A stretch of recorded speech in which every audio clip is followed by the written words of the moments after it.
Good day, learners. I am Teacher Mariel, and now let's proceed on how to use Google Meet on computer and mobile devices. Our learning objectives kay makabalo mo sa steps kung saan paggamit ang Google Meet on both phone and computers o makabuhat mo og flowchart na nagpakita sa steps in creating sa online meeting.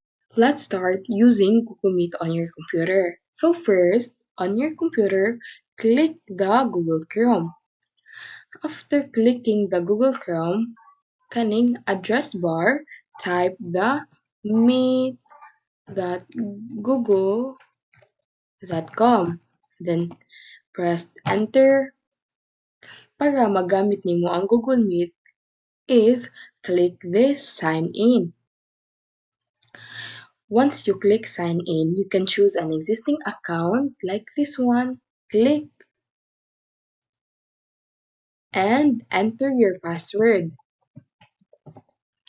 After entering your password, click nimo next. Once ma-sign in na ka, nakay makita nga duha ka main option sa imong homepage.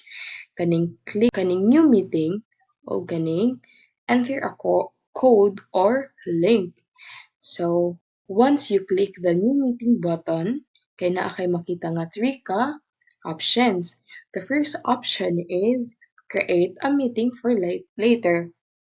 This will give you a link that you can copy and ma-share nimo sa others so they can join later. And the next option is start an instant meeting. This immediately opens a meeting right away.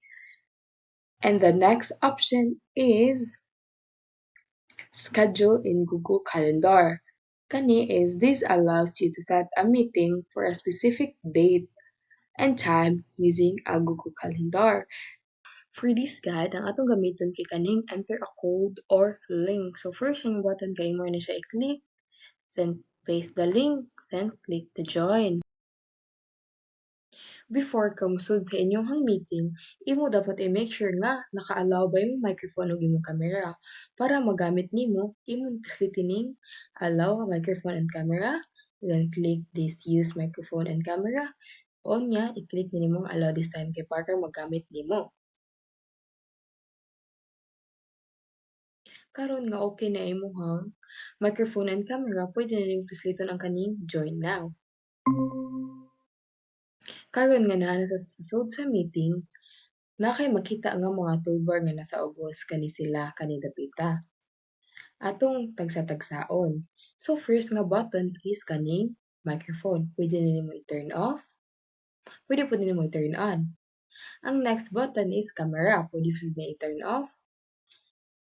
Pwede po nimo siya i-turn on. Ang katulong nga button ay kaning share screen. Kani siya nga button kay pwede ka nimo share screen sa imong window or like na mga presentation o namoy mga reporting. And next button is send a reaction. Pwede ka nimo gamiton nga wala mga emojis. Next button is kani for caption. Next button is kani raise hand. If you want to answer, kay pwede na nimo siya gamiton kay para mas dali ka makit-an sa imong maestra. And the last button is this red phone button. If man na inyong meeting, pwede na siya pisliton para maka-leave na ka. Now, let's proceed on how to use Google Meet on phone. Hello class! Ang atong buhaton karon kay unsaon man paggamit ang Google Meet app sa inyong phone. First, i-install sa daan ang Google Meet app. Pero og inyong gamit kay Android, ang atong pisliton kay Play Store. Pero og ang inyong gamit kay iPhone, atong pisliton ang App Store like kani. After ninyo maklik ang App Store, i-search din ninyo diri sa search bar ang Google Meet. Then, search. And mag-wait ra ka nga mo loading.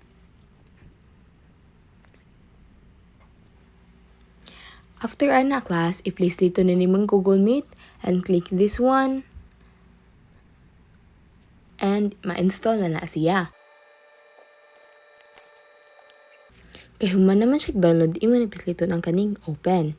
And pangutanon ka ana sa imong email kay para maka-sign in ka. So akong gipisit akong own email and gi-continue na ako. And I will always make sure nga ang akong camera kay naka-allow sa Google Meet. Hasta po ang akong microphone kay dapat naka-allow. After nga naka-allow na siya class kay nakay makita nga duha ka pa maagi unsaon pag-join. Ang first one kay kaning nga button, kaning na ay new plus, and the second one is kaning na ay code or link. So kung imo ni pisliton ang kaning na new plus, kay naay tulo kabuok makita nga option.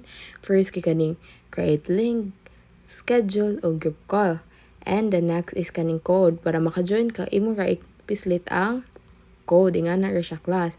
Pero sa karon na guide kay ang atong gamiton kay ang kaning code or link. Ako siya paste and join. Before ka mo join class, always make sure nga naka-open imuhang microphone ug imuhang camera kay para maka-join na ka. And click this, join. That's it, class. Thank you for listening, and I hope you learned something today. See you in my next video.